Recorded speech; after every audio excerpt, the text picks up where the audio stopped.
Welcome to Podorf's Behind the Blades, not a podcast.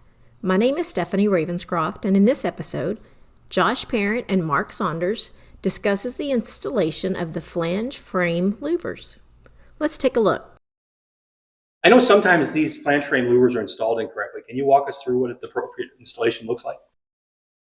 Josh, the appropriate installation is not to drive a screw through the flange when you're doing an installation. It's to treat it, the installation would be normally what you'd be doing is clip angles or a continuous angle all the way around. The entire idea for the flange frame, it's aesthetics to go through. What you want to do is still go behind the flange. You want to apply a sealant to it so that you don't get water penetration behind the flange, but it's never to drive the screw actually through the flange for the installation. I have a question, Mark. What happens if you don't seal it?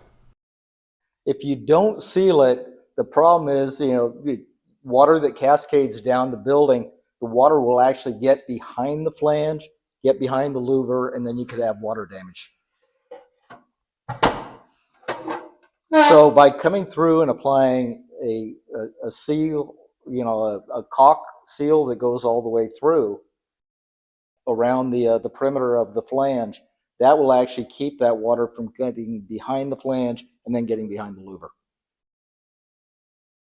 Keeps the inside of your building dry. Thanks, Mark.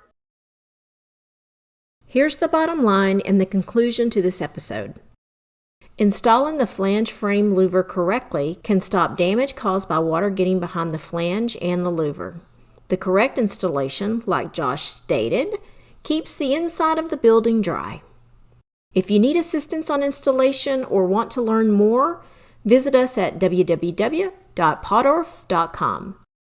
And thanks for joining us for this episode of Behind the Blades.